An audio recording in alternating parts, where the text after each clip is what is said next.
Just play the cartoon. We'd love to, really, but the Warner execs won't allow it.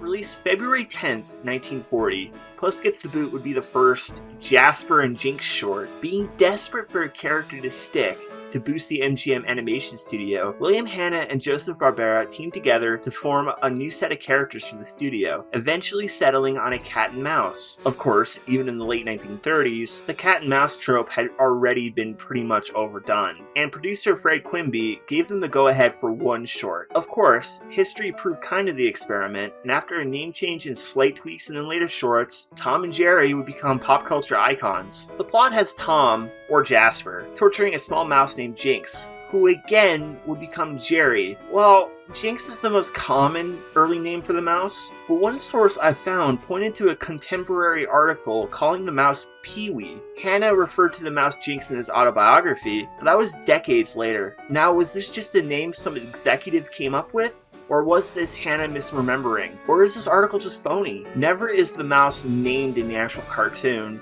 so I'll call him Jinx. But anyways, we see the cat just playing with what should be a very quick kill for such an adept house cat. In fact, comparing to Tom we would see only a few shorts later, seeing him be so competent here is a rather interesting side that we don't see very often in later shorts. This all changes when Jasper accidentally bumps and destroys a pot. This unfortunately brings in Mammy Two Shoes.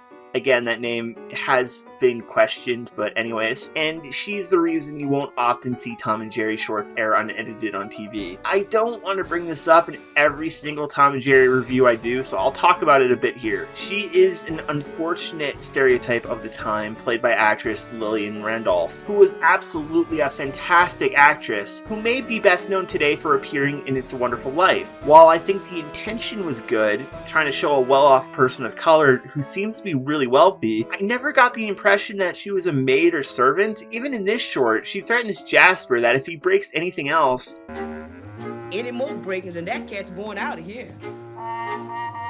A maid can't kick out a family cat, right? In later cartoons, she's seen in very wealthy clothes and in these extravagant beds, so I think she was meant to be quite successful. That being said, the mannerisms and unfortunate gags in later cartoons involving her do show an ugly side to what I believe was a mostly well-meant attempt for diversity, but fails somewhat. That's about as far as I want to get into on the subject, but this does lead into the plot of the cartoon, with Jinx just needing Jasper to break one more thing to get the cat kicked out. The person in power changes, and this leads to Jasper trying to stop a few dozen dishes from crashing, and Jinx watching in glee as the cat is thrown out, ending the short. When we first did the commentary for Puss Gets the Boot, I think I was comparing the short positively to the Looney Tunes of around the same era I had been commentating on with Anthony. Compared to a Sniffle short, the timing and pacing of Puss Gets the Boot feels really fast. However, in comparison to the later masterpieces, this short does feel somewhat slow and rather dry.